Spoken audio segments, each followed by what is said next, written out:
Good morning, everyone, and welcome to HIM 4556, the Seminar in HIM course. I wanted to just take a few minutes here and go over this course with you, just point out a few things.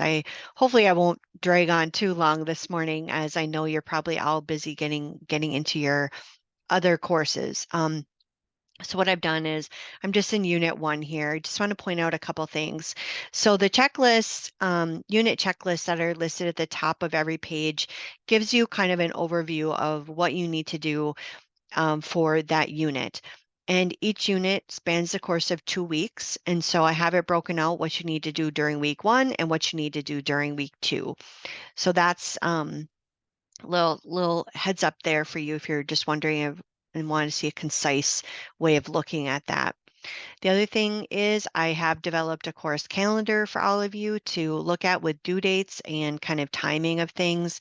Note that at the bottom there are a few tabs. So for next month, we will be you'll be delivering your PPE presentations.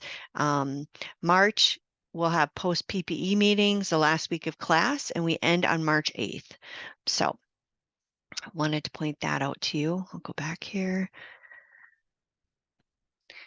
Then, as usual, discussion forums. For this first unit, you're going to take the mock RHIA practice exam number 1. There are some instructions here. Hopefully it's easier and more user-friendly than it used to be. AHIMA actually just switched to Brightspace for their like training materials and things that come with textbooks. So it's going to have a look and feel much like what you're used to here with CSS, um, but following the instructions on the inside cover of your RHIA exam prep textbook is probably the easiest, but I did develop an instruction sheet. It's pretty limited and actually refers you to the AHIMA website for accessing the information. You will need an AHIMA account, but it takes you through the steps of that as well. So then, of course, you should start thinking about your PPE presentation. So I've included the assignment instructions and the grading rubric here in Unit 1, so you can start thinking about that and pulling things together. Sign up for a date to deliver your PPE presentation. I have 3 evenings set up in February for you to deliver those. I want to give you plenty of time so you can make arrangements for childcare or work or any other commitments that you have. You need to sign up for one session. You're free to attend all of them, but for the session you do sign up to deliver your presentation, I need you to make sure that you're available that entire time because you'll have to complete a peer evaluation on 2 of your classmates, and so I just want you to take that into consideration when you sign up. Okay. Then here's our second discussion. And then the main thing I wanted to kind of talk a little bit about is how the RHI exam prep activities work for this class. Okay. So the one, let me just back up 1 second here too. So the I like the change that AHIMA has made by going to Brightspace. It's really nice and I think going to be much more user-friendly. However, the caveat is the way that they score the practice exams has changed. It used to give you this really nice Excel spreadsheet that told you how you scored in each domain of the RHI exam test. So there's 5 domains and you could see how you scored in each of those. The way that the scoring is done now, it doesn't. It just gives you overall um,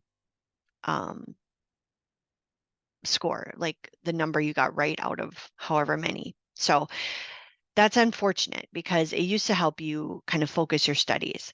However, I hope that by going through the results of your mock exam, you're going to be able to see some themes and areas where you could have done better, right? So for when you see this RHIA exam prep activities, I want you to click on this link, okay?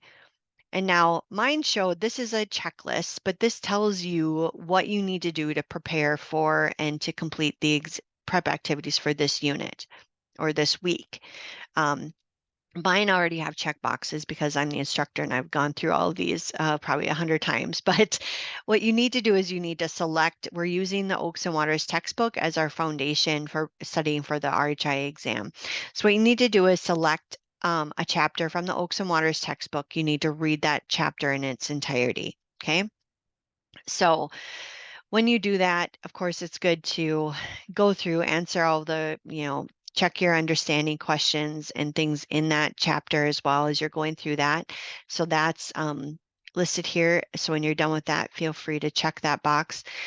And then what you need to do is go to the corresponding chapter quiz in here in Brightspace and take the quiz at the end. So I'm going to go back to Unit 1. And I'm going to show you over here on the left side. Here is the RHI exam prep quizzes, Oaks and Waters. Click on that. So let's just say, for example, you read chapter 1, right? So then you need to click here and take the chapter 1 quiz.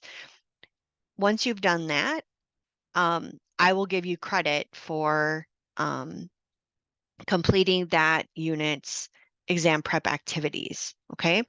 But if you find that you have a consistent, like as you're going through the results of your exam and you're like, boy, I really didn't do well on the data privacy, confidentiality, and security questions, then maybe you want to start here and you want to complete chapter 11.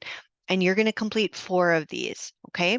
What this is doing is hopefully getting you in the mode of how to study for the exam.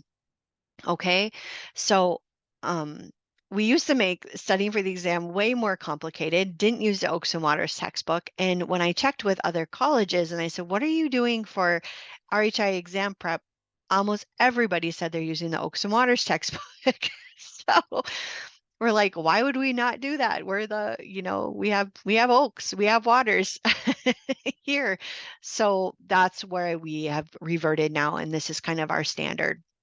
The other thing I want to point out, I'm going to go back here to Unit 1, and each of these, where is it now?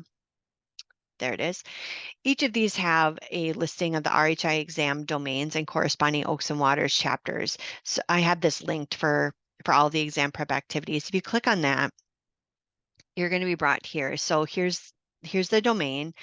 Here's the tasks in terms of what they expect the student to be able to understand and know in order to master this domain, right? And then we've done this for each domain. So compliance, data analytics, informatics, revenue management, and then management and leadership. So then underneath the tasks, there's the chapters in the Oaks and Waters textbooks that focus on that area. So if you find that you're really struggling with maybe questions related to revenue management, it might be good for you to focus on these 4 chapters, right? And study them. The other thing is feel free to pull out any other textbooks that you've used in other courses to help you prepare for the exam. I don't have my RHI exam prep book right in front of me here. But also, if you are using that later on and going through those questions and answering them, they do give you the textbook and a reference to where you can find the answer and maybe read more information about that question that you got wrong to further study. And some of those might be other books that you've used in other courses, for example, coding book or something along those lines. Okay. All right. So I think the only other thing I wanted to maybe mention here is that your final PPE report is due on February 11th. I have that set up, I think, in unit 2 here, the final PPE report. This is where you'll submit that. If you have any questions on your final PPE report as you're kind of putting finishing touches on it and getting that ready to go, don't ever hesitate to email me. They do take a while to grade, and that is why I have it due kind of midterm, so that I have a couple weeks to get things done. So with that, I'm going to let you go. If you have other questions, don't hesitate to drop me an email or set up a Zoom meeting. All right. Thanks so much, everyone.